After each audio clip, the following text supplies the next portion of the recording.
name's Fiona Hayes, Curator of Social History for Glasgow Museums, and welcome to People's Palace.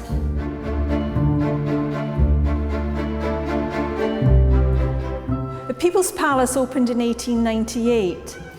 It was built as a museum for the people of the East End, an area of the city that was particularly poor and impoverished at the time. The building was designed by the city engineer, A.B. MacDonald, and built for a cost not exceeding £20,000. At the museum side entrance, there are 3 sets of allegorical figures commissioned from Glasgow sculptor Kellock Brown. Fittingly, as Victorian building, Progress sits at the top, above the arts and science.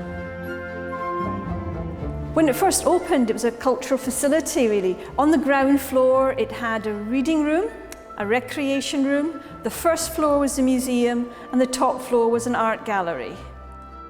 The Winter Gardens opened at the same time.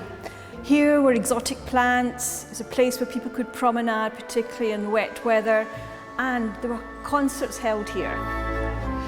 Right from the start, the People's Palace was very popular. Upwards of 750,000 people visited in the first year. From the early days, there was an eclectic mix of displays for visitors to see. Although there were some changes in the displays, the biggest change came in the late 1940s when the People's Palace became Glasgow's History Museum. Focus of the museum became Glasgow's history, telling the story of Glasgow.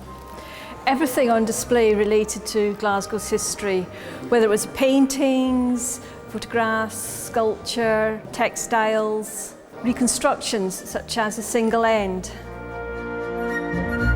The next big change came in the 1970s when the displays became much more social history focused, focusing on people's own stories.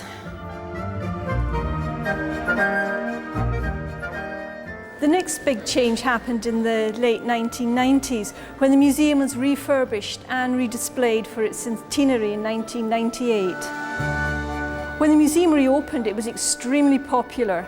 Thousands of people turned up, mainly wanting to see if Billy Connolly's banana boots were still on display.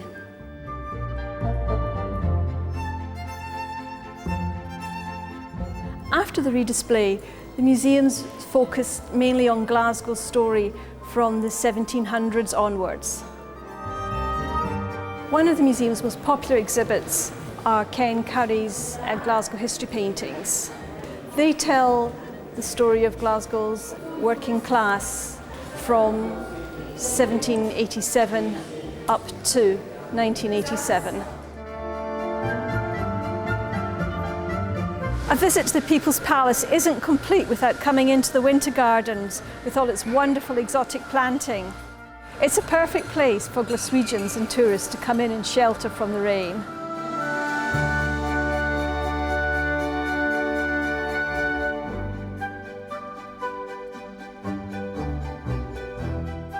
That brings us up to the present day, and we're now looking to the next phase of the museum's development.